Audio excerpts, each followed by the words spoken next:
Hello everybody, it's Alina, and in today's video we are building these 3 pretty rundown houses that I built in the world of Strangerville in The Sims 4, obviously. So we are building them on a 20 by 30 lot, and as you probably could see from the thumbnail and the video, but 2 of them are attached and they share a wall, and then the third one is detached and it's just standing by itself. It's a lonesome little house, I guess. And in my head, when I was building these houses, I was thinking that the landlord that owns all of these houses lives in the one that is standing by itself, and then they rent out of the 2 other houses and make a profit off of that, and that's like their job. Their job is to be a scummy landlord who rents out these really bad houses in a horrible condition to other people for them to live in. Yeah, that's not great, but that is what they are doing. And I just wanted to build something really nasty and messy and just trashy in this video, and that's exactly what I did. This is a really fun style for me to build in because I really just enjoy making everything super like gross and whatever. I like to just put a lot of spots on the walls, and I like to just make it all messy outside and on the inside as well. So I had a lot of fun doing this build, and I do like the outcome of it quite a lot, so I hope you all like it as well. And in this video we will be decorating the landlord's house, and then I decided to leave the 2 other houses empty, although off camera I did decorate the kitchens and the bathrooms, and I made the bathrooms especially like super nasty and like really gross and not good. Not really that livable in my opinion, but I don't know, I just wanted to make it really nasty, and I just wanted to make those 2 houses ready for your Sims to move into them if you want to live on this lot. Yeah, so that was just what I did, but as I said, we are decorating the one for the landlord today, and I was thinking that 2 people live in that house. It is a 2-bedroom house, and it has a parent's bedroom and a kid's bedroom, so technically you could fit 3 Sims in there, but I was just kind of thinking that it's for 1 Sim and their child. And then the 2 other houses are 1-bedroom, 1-bathroom houses each, and the landlord's house also just has 1 bathroom, and they are all pretty small, but the landlord's house is a little bit bigger than the 2 others, not like by a lot, but a tiny bit. And I feel like they are just pretty bad houses, but I think they look good, and I had a great time making them because, as I said, I just really enjoy making houses that are super overgrown and messy on the outside, and then also like really nasty on the inside, because I just enjoy adding all the trash and adding some gross decals to the walls to make them look nasty and broken and all that stuff. It's just very fun to me, and I really enjoyed it. So I had a great time with this build, and I kind of like made the houses in a shotgun inspired style, but like very loosely inspired, because I definitely did not stick to any of the rules that are with the shotgun style. I didn't do that at all, but I just kind of wanted these houses to match the style of houses that we see around the world in Strangerville, which is this shotgun style. So I just wanted them to not stand out too much. I wanted them to blend in quite a bit, and I feel like they do, and I like them. I think they're cute.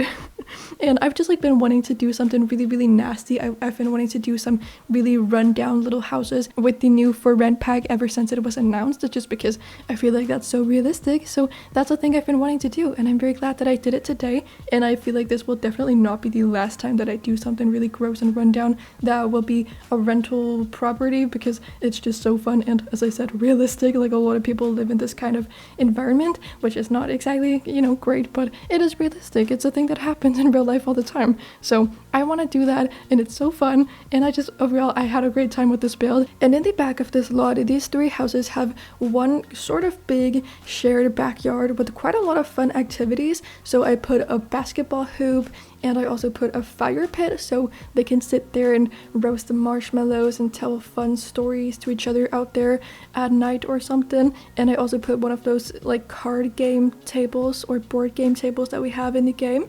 And I also put a really nasty pool.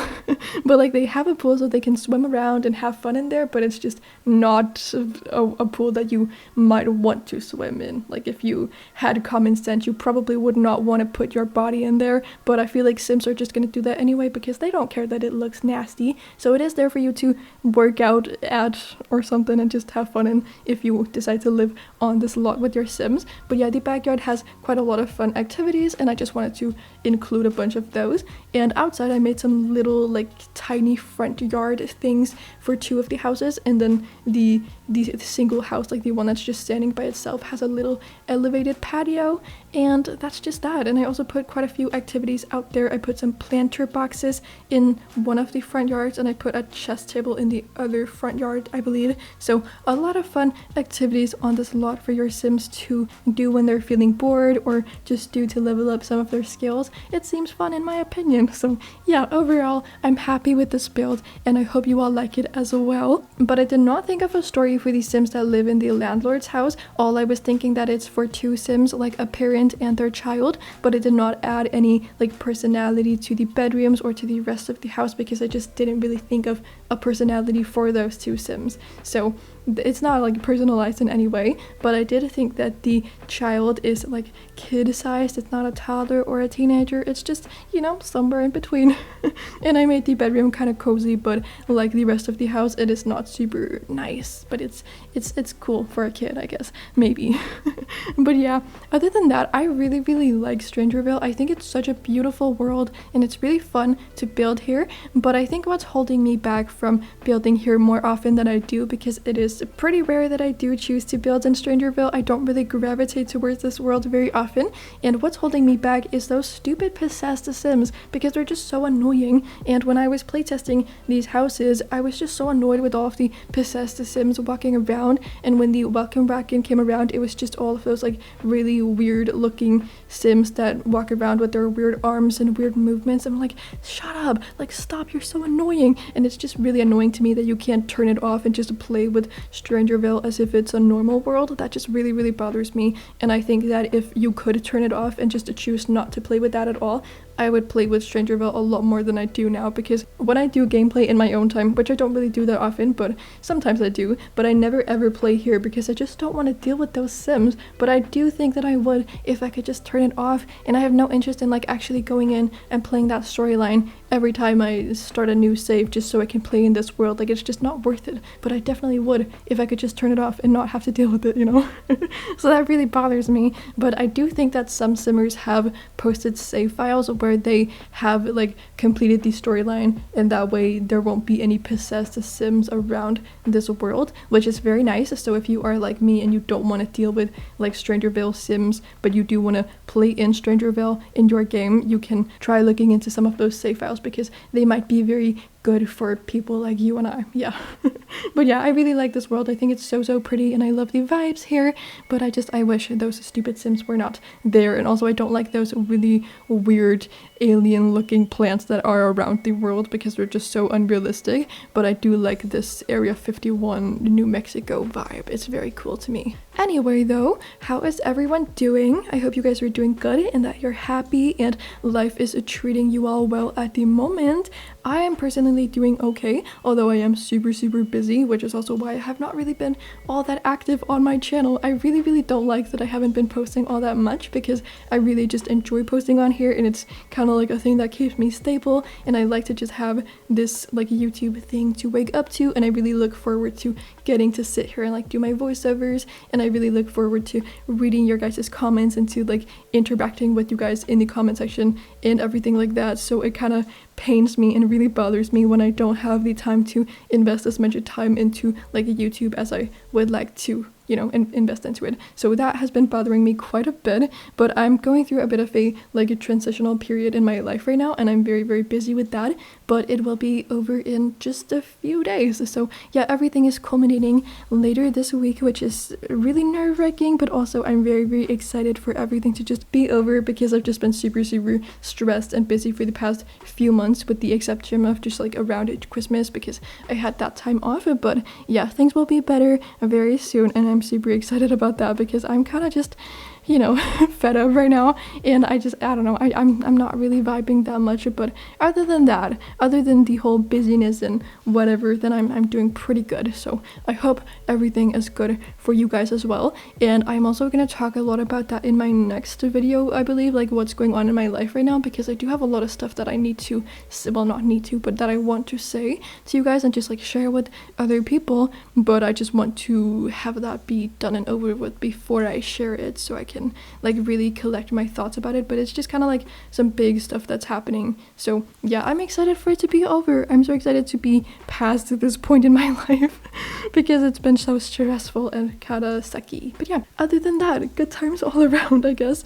But yeah, I have not really been doing a lot lately because I've just been sitting here at home trying to get things in order. But today, as I'm recording this video, it is the 14th of January, and today the queen in my country is abdicating, which is really like a big deal. And I'm not really much of a royalist normally. I don't really care much about the royal family, like that's just not a thing that's interesting to me. But I am going to be watching the whole ordeal because of course they are making a huge deal out of it, like it's a big historical moment. So I'm just going to watch it from home. A lot of people are here in Copenhagen right now, like tens of thousands of people are outside on the streets, which is just absolutely, it's a little scary to me. So I'm not gonna go outside at all. That's not for me. No. But I am gonna sit here at home and watch it because, you know, it is a big historical moment. So even though I'm not super invested in all the royal stuff, I do want to watch it because it's kind of like sad to miss out on big historical moments, I suppose, you know. So yeah, that's happening today. A lot of people are really excited about it, especially because it is such a like interesting thing that the queen is deciding to give away the throne, the crown, to her son while she's still alive. So it's not a sad event because she's not dead, she's just giving away the crown. Yeah. It's only a good day. We're not mourning anybody, we're just celebrating and having a good time. So yeah, that's really cool. And I will just be sitting here at home watching the TV and I don't know, sitting here in the comfort of my own little living room. I don't want to be out there on the streets with everybody else, but people just care a lot, so that's really cool for them that they have something to, like, I don't know, look at and watch and be happy about today. I like that a lot. So that's what's happening here today. We're gonna have a king instead of a queen, so that's gonna be, I guess, sort of interesting and weird to get used to. Once again, I'm really not much of a royalist. I don't care much about the royal family and what they are up to and whatnot, but it is kind of fun to watch these like big events and whatever else, you know. I am paying for it indirectly, of course, with taxes and whatnot, but yeah, I don't know, it's kind of fun once in a while. I just don't really care much about like the drama and whatever else that happens with them. That's just not my cup of tea. Don't care. But yeah, that's cool. So I don't really have anything like super interesting that I can tell you from my life because once again I haven't really been doing anything but just sitting here doing my things, my boring stuff. So yeah, nothing super interesting. Although with that being said, I do have a super riveting, very interesting story that happened not too long ago that I can tell you about. I'm being sarcastic. It's really not that interesting, but it is kind of funny in my opinion. So about like a week and a half ago, I don't know, at some point last week, I went to a restaurant in the inner city, and this was like a really small place. For reference, I would compare the dining area of the restaurant to the size of like an average family home's living room, you know, so not super big for it being a restaurant. And I would probably guess that they had around like 12 to 14 tables in the entire thing.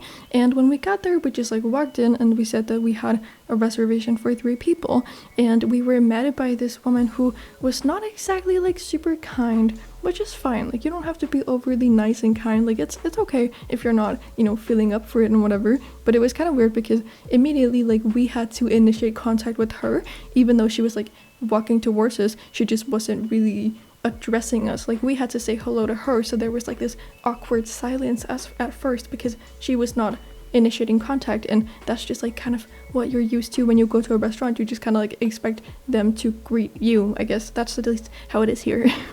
So yeah, we were just kind of like waiting for a few awkward seconds for her to initiate contact, say hello, and then she didn't, and then one of us said hi to her and she said hello back, and we told her that we had a reservation for 3 people. And this woman's energy was just kind of like off for the longest time. And whenever we would ask her a question, she would just answer with like short little yes or no answers, which is perfectly fine, but it's just not really what you expect in a setting like that. Like, you expect servers to be friendly and welcoming and hospitable to you, you know, like that's kind of just how it works in that industry. But she was just the complete opposite of that.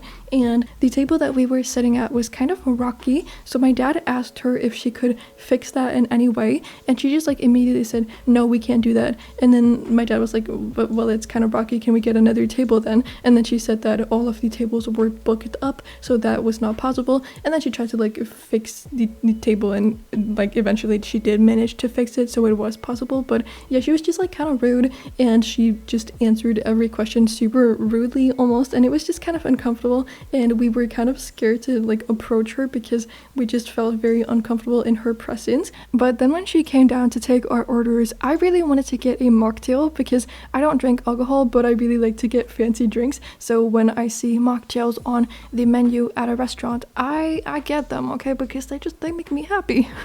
But on the drinks side of the menu, it said that they had 2 different mocktails, but then on like the other side of the menu, like the side where they have those, I don't know what they're called, but like curated menus where you get X amount of different courses and then like X amount of different drinks. And then there was one like an alcohol-free menu where they said they served 3 mocktails throughout the night. So I was a little bit perplexed about that, because does that mean they have an additional mocktail that they just didn't put on the drinks side of the menu, or does that mean that you're gonna get the same mocktail twice if you order that menu? Like, what does that mean? So I wanted to ask her if they had more than, you know, the ones on the drink side of the menu. So I asked her, and initially she just like said that she couldn't hear me, so she asked me to speak up, which is fine. Like, I'm used to that. I'm a very soft-spoken person, and I don't really like to be super loud, so I always get asked to speak up. But she just like said it in a pretty rude way, so that made me a little bit uncomfortable. But then I, you know, repeated myself, and she just said no to the question. Like, I said, do you have more than those 2 mocktails, and pointed out the ones on the menu, and then she just like said no. So I was like, okay, well, I'm not gonna ask you again then. Not gonna ask you any other questions ever again because you are scary. But basically the point that I'm trying to get across is that throughout the night she was just like sort of rude, but she never did like anything absolutely crazy, you know. She was not a horrible person or anything like that. She was just kind of weird and not what I'm used to. But then about like an hour and a half after we got there, her boss came, like the owner of the restaurant arrived, and he just like was there to do some stuff, I guess. And it was really, really interesting because you could like very, very clearly see a change in her behavior when the boss came. She like started smiling, which was so interesting because she had that like very, you know, Mean Girls kind of look on her face the entire night. You know what I'm talking about, right? So it was just very interesting that she started smiling, but we obviously did appreciate that because after the boss got there, she was a whole lot nicer, and that was pleasant. But throughout the entire time that we were there, we had just like sort of been talking about her and her behavior, just because it was so different from what we're used to in these types of situations. And we had obviously come up with a bunch of like excuses for her in our heads because we were willing to give her the benefit of the doubt. So we just like thought that maybe she was a new server, like this was a new job for her, and she was just getting used to being a server, and she just was trying to learn everything. So it's like understandable that when you are new at a job, you don't really have everything under control, and being super nice and whatever might be a last priority of yours while you're still like learning stuff, right? So we just like sort of chalked her behavior up to her being new, and that was like fine and whatever, because when we got to the restaurant, we were the only people there except for a group of 3 different people. So us and 3 other people were there, so obviously it was not busy at all at that time. And even like from the first second we got there, she was pretty damn rude. So it wasn't because she was overwhelmed by all of the busyness and all of the people there. That was not the reason why she was like that. So we were just, you know, chalking it up to her being new at the job and trying to learn the whole entire thing and whatever. So we just went home and everything was fine, like the food was nice. And then a few days later, I had just like been thinking about that quite a bit, and I guess I was just kind of bored at one point and I was procrastinating a bunch. You know how it is, right? And then I decided for some reason to look up the restaurant because I wanted to see the reviews. And then on Trustpilot, I saw that there were about like 10 to 12 reviews, like not a lot of them. And I read through all of them because I just wanted to see what people were saying. And it was so interesting to me because in 3 of these reviews, that server was mentioned. Like in 3 different reviews, people said that they had a bad experience with a rude female waitress. And of course, like there's the possibility that that could have been another female waitress, but like as I said, this was a very small place and I don't think they really have a lot of employees there. Like she was the only waitress there, so I feel like that's the same one, you know? And then I looked at the dates of these reviews and I saw that the oldest one of them dated back to the fall of 2021. That was over 2 years ago. She's not new at this job. That can't even like be her excuse. Like she knows what she's doing. She's just a rude person. That was really, really weird. And you know how like sometimes in reviews for restaurants, the owners of them, they kind of respond to the reviewers, and then the owner had responded to these people and he just like said to all of the 3 people that were commenting on her, he just like said that it must have been a misunderstanding or something. So clearly this guy was sticking up for his employee, which I do think is the right thing to do. Like I do think that employers should stick up for their staff members in front of other people, but then they should like talk to them in private, you know? But it's just so crazy to me that the restaurant had gotten pretty negative reviews mentioning her and she had not changed up her behavior. Like one of the reviews said that she had like pushed one of the like people at the restaurant. That's crazy. That's absolutely crazy. Like why is she still working there? That's so wild to me. I don't understand that. That was really, really interesting. So it's not that this woman was like having a bad day or she was new or any other excuse. Like this woman is just a bad, rude person. I thought that was very interesting. So yeah, that was just a little experience that I had at a restaurant. And also like this entire night was just kind of odd. Like I really liked the restaurant and the like atmosphere there. It was really cozy, like apart from her of course, but then like the food was really good. And one like really weird thing is that when the boss arrived, he decided to like give a speech to the entire room of people because at that point they had gotten quite a lot of like restaurant guests because as I said, the waitress had told us all of the tables were reserved, so a lot of people were in the restaurant at that point. But then he decided to like give a pretty long speech, like we're talking 10 minutes or something, about like philosophy and how we should treat each other and everything like that. Like it was a very nice and like good speech. I really, really liked it. Like it was fun, but also it just kind of like reminded me of this movie called The Menu, where the like chef in that movie and the owner of that restaurant, this is like a horror movie, but the head chef in this film also talks a lot to the restaurant guests and he just like makes it really, really personal, which was exactly what this guy was doing at the restaurant I was at. So I was like, oh my goodness, I'm gonna be deaded by the end of tonight. Like I'm not surviving this. It was just giving me some pretty severe flashbacks. But yeah, that's a funny movie, by the way. It's like a horror comedy. I liked it a lot. Yeah, definitely watch it if you like those kinds of movies as well. It's about this upscale, very luxury, weird type of restaurant and then everyone dies basically. But it's funny. I liked it. Yeah, anyway, I guess that's all I've got for you all today. So thank you guys so much for watching this video. I hope you did enjoy it. If you did, please do give it a little thumbs up and subscribe to my channel if you aren't subscribed already and you enjoy my content. I would really, really appreciate it, but you know, you don't have to. But besides all of that, I hope you're having an amazing, amazing day, and then I cannot wait to see you all in my next video that I will be posting in just a few days. So bye everybody.